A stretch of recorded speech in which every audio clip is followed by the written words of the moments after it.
Hello students, इस video में हम लोग स्पेयर के कुछ वर्कआउट सम करने जा रहे हैं। ठीक है, तो हम पिछले वीडियो में देखे थे कि स्पेयर का कुछ फार्मूला देखे थे, वही फार्मूला अप्लाई करके हम लोग यहाँ पे जो जो सम्स है वही सम्स हम लोग करेंगे। तो देखो यहाँ पे फर्स्ट सम्स क्या है।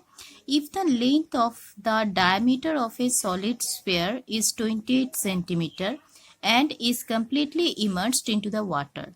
Calculate the volume of the water displaced by the sphere. मतलब एक स्फीयर है जिसका डायमीटर है 28 सेंटीमीटर, जो is completely immersed into the water, एक वाटर में वो वहां पे डुबाया गया है। ठीक है, इमर्स्ड किया हुआ है।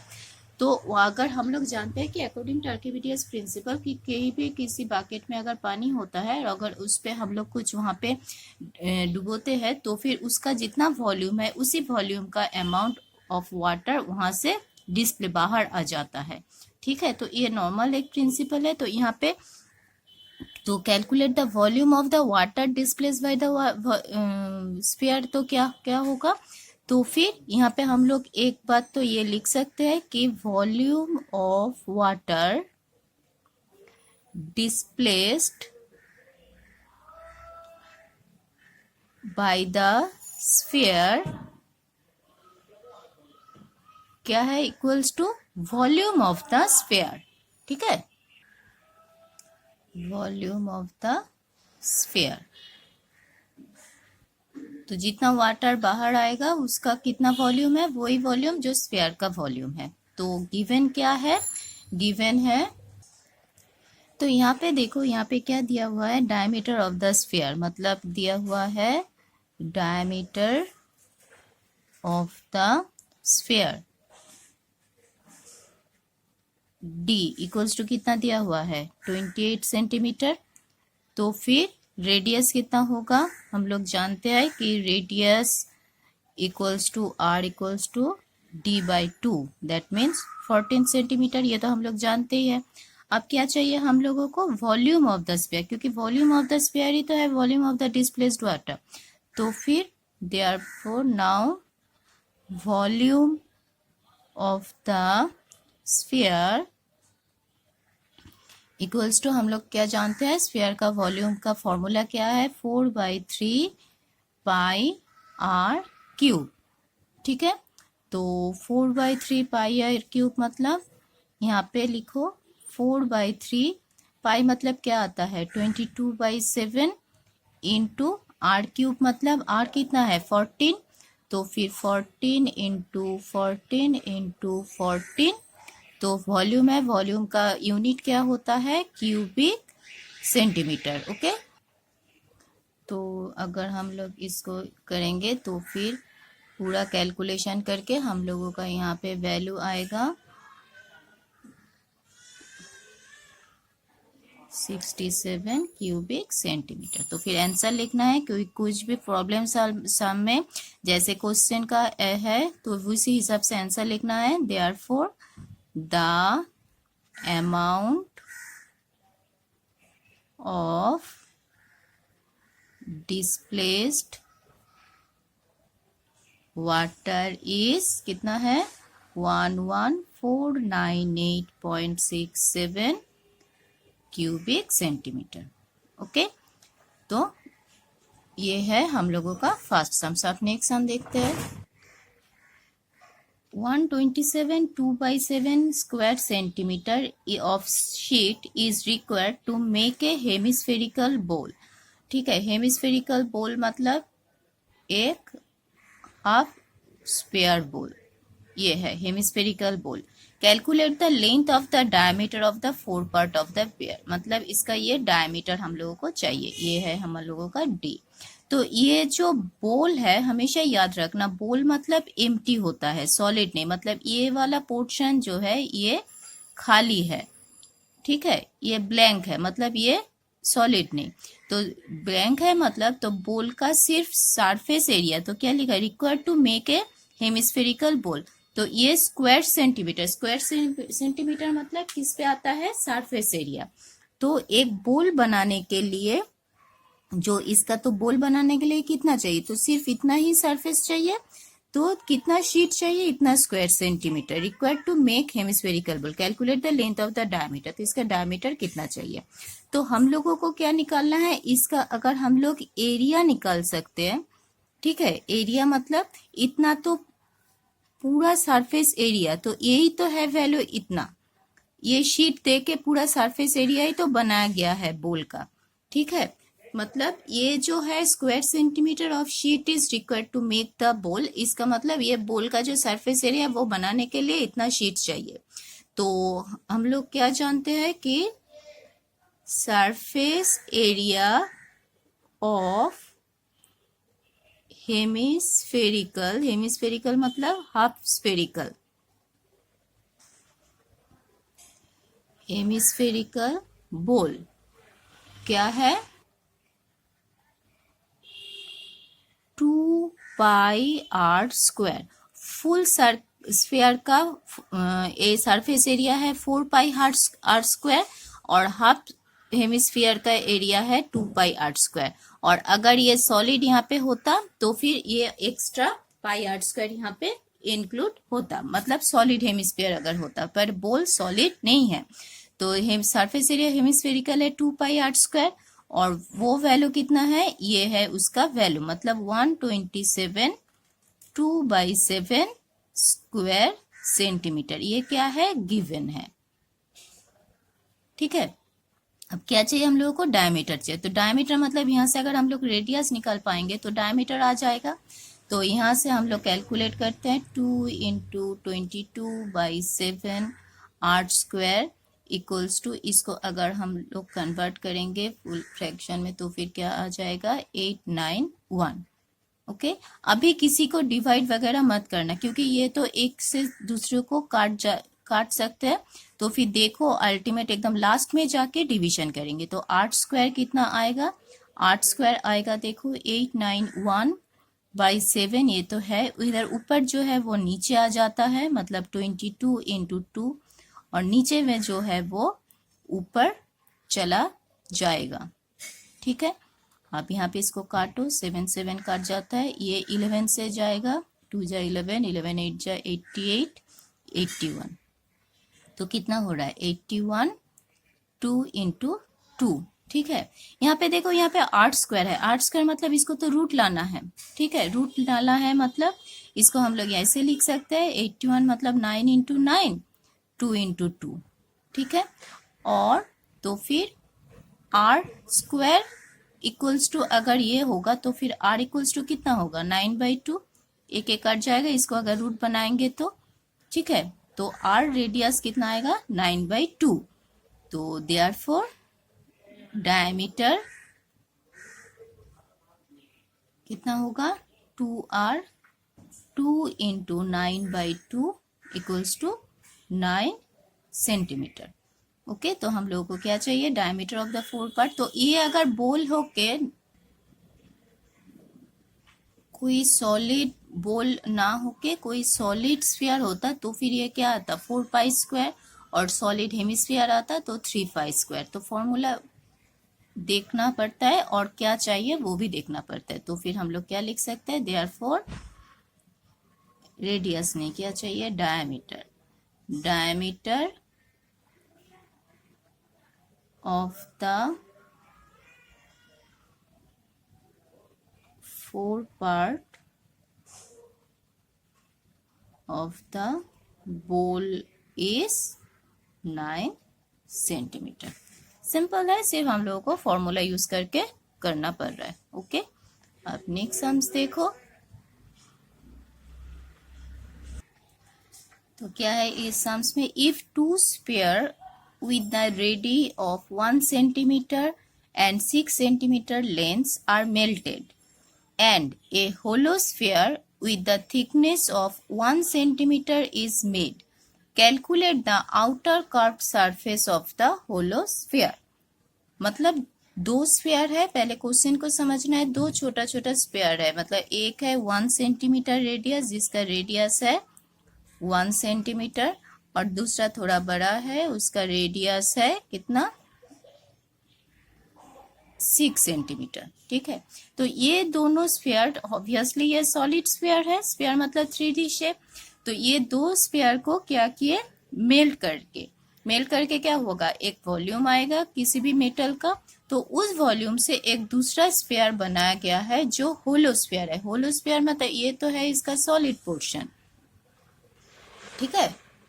और होलो स्फीयर मतलब है, देखो एक स्फीयर बनाए,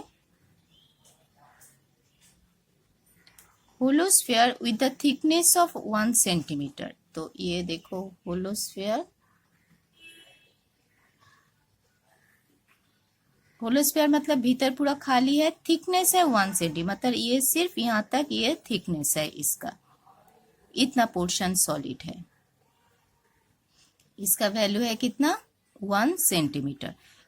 ये है इसका सेंटर, इसका रेडियस कितना है वो हम लोग नहीं जानते। तो ये जो स्फीयर है, तो इतना वाला पोर्शन का वॉल्यूम हम लोग कैसे निकालेंगे, ये तो है स्फीयर।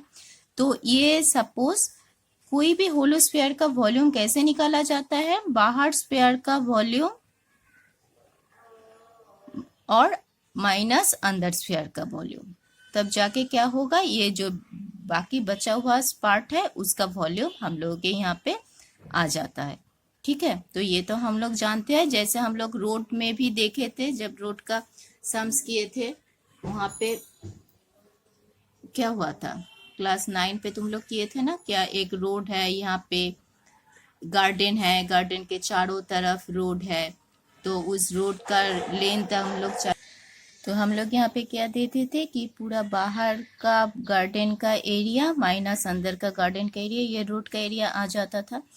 उसी तरीके से ये जो स्फीयर है, पूरा वो बाहर का रेडियस को देके स्फीयर का वॉल्यूम माइनस अंदर का रेडियस का वॉल्यूम पूरा लेके ये, तो पूरा बाहर का रेडियस को लेके उसका वॉल्यूम माइनस अंदर को लेके उसका वॉल्यूम, दोनों अगर माइनस करोगे तो आ जाएगा। तो अगर हम लोग बाहर का सरफेस एरिया को लेके उसका रेडियस r लेंगे, ठीक है, थिकनेस कितना है 1, तो ये भीतर का जो एरिया है, अंदर का जो सरफेस एरिया है, उसका रेडियस कितना होगा, ऑब्वियसली r-1, क्योंकि ये थिकनेस तो 1 है, तो बाकी पोर्शन कितना होगा, इसका रेडियस है r-1।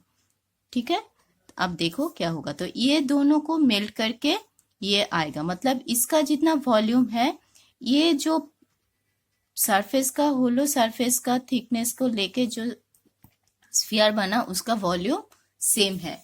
तो पहले इन दोनों का वॉल्यूम निकालते हैं, देखते हैं क्या होगा। तो हम लोगों को क्या करना है कि अकॉर्डिंग टू क्वेश्चन हम लोग क्या बोल सकते हैं, volume of two sphere equals to volume of hollow sphere. तो यही तो होगा, ये हम लोगों को मेनली निकालना है, मतलब दो स्फीयर का वॉल्यूम उसको प्लस करना है, फिर होलो स्फीयर का वॉल्यूम निकालना है। आप देखते हैं फर्स्ट के लिए, volume of sphere with radius कितना, पहले का 1 सेंटीमीटर, कितना होगा, हम लोग लेते हैं सपोज ये V1 इक्वल्स टू, तो फिर क्या होगा 4/3 पाई r³ मतलब 1³ ये आ जाएगा। ठीक है, तो कितना होगा 4/3 पाई, 1³ मतलब पाई होगा। अब volume of sphere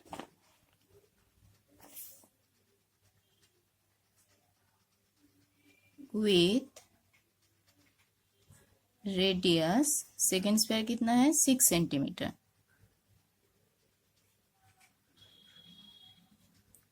four by three pi 6³ मतलब कितना आएगा, यहाँ पे मैं लिख देती हूँ 4/3 पाई इंटू 6³ मतलब आता है 216। तो ये कितना है इसका सेंटीमीटर, मतलब सेंटीमीटर क्यूब, ये भी होगा सेंटीमीटर क्यूब हुआ। अब हम लोगों को क्या मानना है कि ये स्फीयर का रेडियस लेते हैं क्या, कि let the outer radius of, outer radius मतलब बाहर का सरफेस एरिया लेके जो radius of hollow sphere equals to R, outer radius उसका स्फीयर आर। अब है thickness of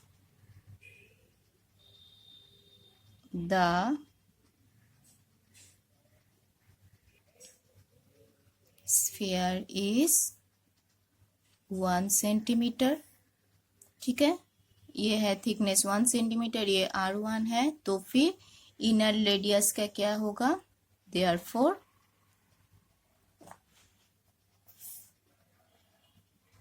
length of inner radius of hollow sphere is कितना होगा, R-1 सेंटीमीटर। यही तो है। अब अकॉर्डिंग टू क्वेश्चन यहाँ पे क्या था, volume of the sphere equals to volume of two sphere equals to volume of hollow sphere. तो वॉल्यूम ऑफ होलो स्फीयर कितना आएगा, अब देखो अकॉर्डिंग टू क्वेश्चन हम लोग लिखते हैं वॉल्यूम ऑफ होलो स्फीयर कितना आएगा। हम क्या बोले कि होलो स्फीयर का वॉल्यूम कितना होगा, कि आउटर स्फीयर का जो वॉल्यूम है माइनस इनर स्फीयर का वॉल्यूम है उसका माइनस। तो वॉल्यूम ऑफ होलो स्फीयर कितना आएगा, वॉल्यूम ऑफ होलो स्फीयर आएगा 4/3 pi r cube minus 4/3 pi R-1 cube. ये वॉल्यूम ऑफ होलो स्फीयर हुआ। अब equals to volume of two sphere, तो वॉल्यूम ऑफ टू स्फीयर यहाँ पे है, यहाँ पे क्या है 4/3 पाई एक है प्लस 4/3 पाई इंटू 216, 2 आ गया। अब यहाँ पे देखो 4/3 तो सभी में है, तो इसको हम लोग कैंसिल कर सकते हैं। तो फिर कैंसिल करने से क्या आएगा, R³ minus R-1 whole cube equals to 1 plus 216, क्योंकि 4/3 पाई ये पोर्शन हम कैंसिल कर दिए सभी में से। ठीक है, अब इसको अगर कैलकुलेट करोगे तो फिर क्या आता है, R³ कैंसिल हो जाएगा, तो बाकी बचेगा 3R² माइनस 3R माइनस 216। अगर कैलकुलेशन करोगे तो आ जाएगा, और R² minus R minus 72 equals to 0, और इसको अगर मिडिल टर्म करोगे R-9 R plus 8 equals to 0।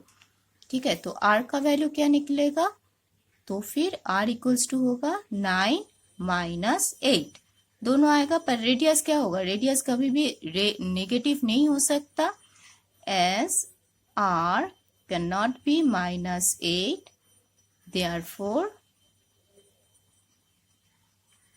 Radius R equals to 9। तो ये क्या हुआ, ये हम लोगों का R क्या था, आउटर रेडियस था। देखो यहाँ पे हम लोग क्या लिए थे, R हुआ था आउटर रेडियस। ठीक है, और हम लोगों को क्वेश्चन में क्या चाहिए, देखो calculate the outer curved surface, मतलब बाहर का कर्व्ड सरफेस। अब अगर इनर का चाहिए तो हम लोग क्या लेते, R-1 निकाल के उसका कर्व्ड सरफेस लेते। पर यहाँ पे ये तो आउटर सरफेस का चाहिए, तो आउटर का रेडियस होना ही काफी है। तो R इक्वल्स टू ये किसका रेडियस होगा, आउटर रेडियस। ठीक है, तो फिर हम लोगों का क्या है, outer surface area, outer surface area of hollow sphere is क्या आएगा, सरफेस एरिया का फॉर्मूला क्या है, फॉर्मूला है 4πr²। 4πr² मतलब 4 × 22/7। r² मतलब r कितना आता है 9²। अब तो इसका यूनिट क्या हुआ, स्क्वायर सेंटीमीटर, इक्वल्स टू ये आएगा 1018.286 स्क्वायर सेंटीमीटर। ठीक है, तो ये हुआ हम लोगों का होलोस्फीयर का वॉल्यूम निकालने का तरीका। होलोस्फीयर का वॉल्यूम निकालना अगर हम लोगों को बोलेगा तो फिर आउटर रेडियस का एक थिकनेस दिया रहेगा, तो उस थिकनेस से आउटर का रेडियस माइनस करके इनर रेडियस आ जाएगा, और दोनों रेडियस का वॉल्यूम अगर हम लोग माइनस कर दे तो होलोस्फीयर का थिकनेस आ जाता है। ठीक है, तो इसी तरीके से फॉर्मूला अप्लाई करके हम लोग स्फीयर का डिफरेंट टाइप्स ऑफ सम्स कर सकते हैं। पर ये तुम लोगों को ध्यान में रखना है कि whether the sphere is solid और होलो, और द स्फीयर इज हेमिस्फेरिकल।